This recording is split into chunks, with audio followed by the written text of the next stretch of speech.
vamos a hablar de salud. Ya está con nosotros Diego Sabán, él es jefe del Departamento de Bromatología y va a hablar de un tema que preocupa, que es sobre todo el síndrome urémico hemolítico. Diego, muchas gracias por estar con nosotros. Gracias por invitarme. Gracias por estar acá, por estar en nuestra casa. Ya has estado, pero bueno, en esta oportunidad vamos a hablar de lo que es el síndrome urémico hemolítico. En las últimas horas se conoció un estudio, unas estadísticas que manifiestan que es muy alta la circulación de la bacteria en el ámbito familiar. Diego, ¿cómo es la situación? Pues esto está sacado de un estudio a nivel nacional, pero ¿cómo es la situación en Chubut? Bueno, en Chubut actualmente en lo que va del año tenemos 8 casos, en los cuales se distribuyen a lo largo de la provincia. Tenemos 4 casos en lo que es Trelew, o sea, el área programática Trelew.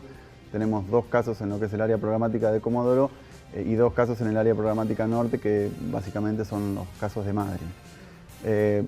Poco para referenciar qué es el síndrome urémico hemolítico. Es una enfermedad causada principalmente por una bacteria que se llama Escherichia coli.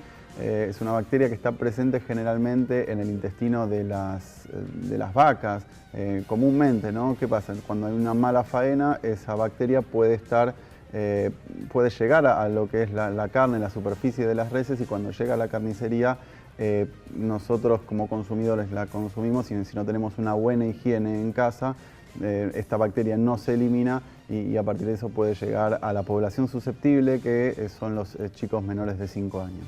Diego, y tener recaudo, uno por ahí siempre tiende a repetir una y mil veces el tema del cuidado en el lavado de las verduras, no utilizar los mismos cuchillos, pero también lo que es la higiene personal, ¿no? Acostumbrar a los niños a lavarse las manos. Sí, en sí es una bacteria que, si bien está en lo que es en el ámbito vacuno, tranquilamente puede llegar a otro tipo de alimentos, como puede ser las verduras, como bien vos dijiste, o también el agua. Entonces, siempre recabamos sobre el tema de las medidas preventivas, el tema del lavado de manos, no solo antes de comer, sino después de tocar algún alimento crudo, en todo lo que es después de ir al baño, porque esta también es una bacteria que se puede transmitir oral fecal.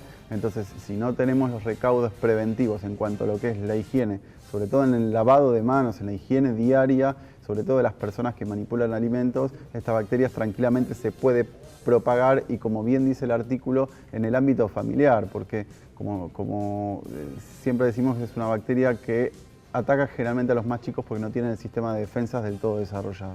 ¿Hasta qué edad los niños pueden contraer este tipo de virus? En verdad es una bacteria, sí. Se ha encontrado mayor medida en niños menores de 5 años, a lo sumo hasta 6 años, pero también hemos encontrado esta bacteria, este desarrollo de esta enfermedad en niños de 10, 12, hasta 14 años hemos encontrado. No quiere decir que no aparezca en un adulto, pero como tienen un sistema de defensas más desarrollado, la bacteria no se propaga, no se desarrolla la enfermedad.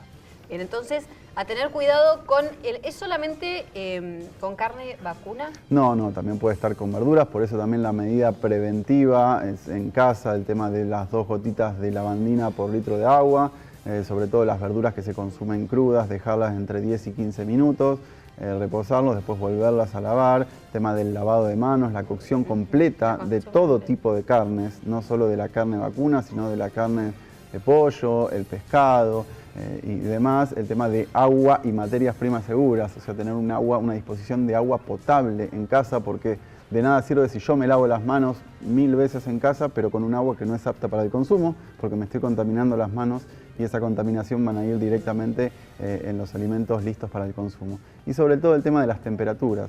Esta es una bacteria que se desarrolla con mayor frecuencia a temperatura ambiente.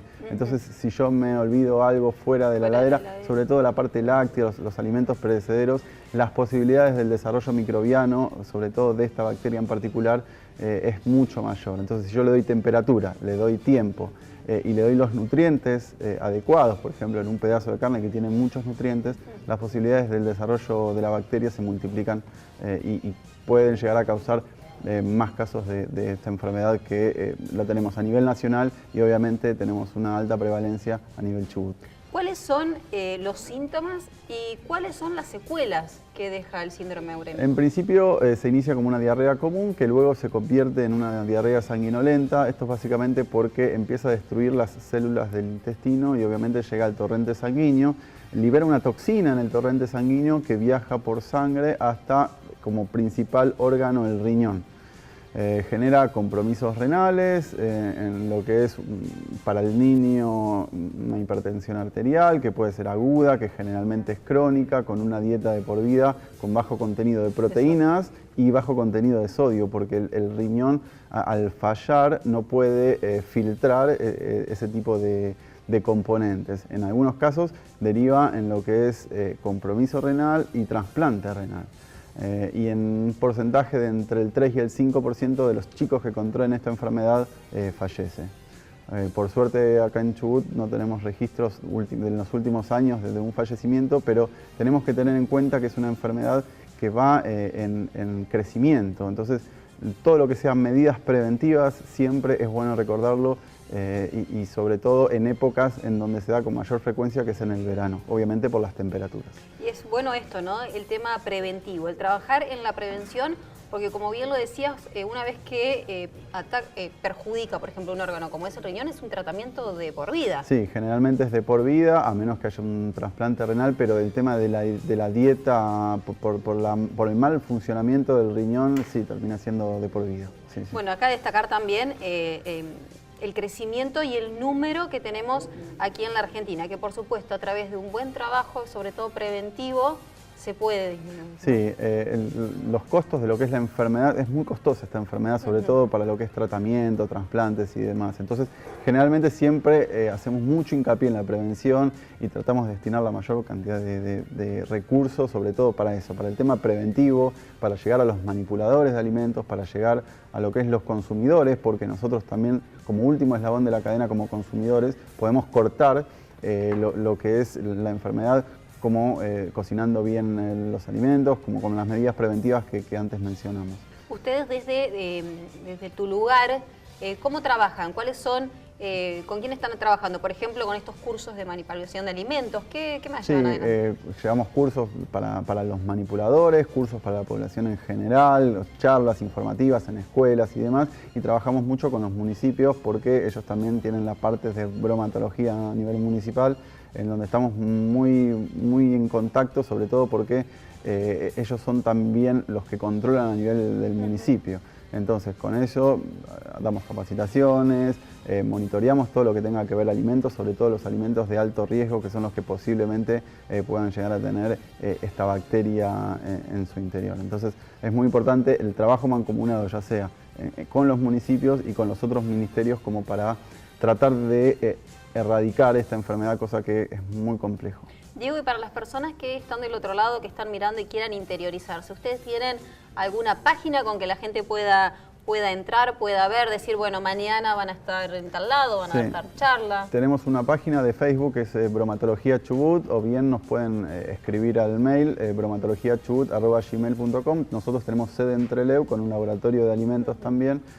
Así que cualquier cosa nos pueden contactar por esas vías. Bueno, están abiertas todas las vías para que la gente pueda sacarse sus dudas y bueno, pueda estar al tanto e informarse. Información y prevención. Siempre información y siempre prevención sobre todas las cosas. Bueno, Diego, muchísimas gracias por haber estado con nosotros y seguramente te vamos a volver a estar llamando para volver a hablar sobre el tema. Cuando ustedes Muchas quieran. Gracias.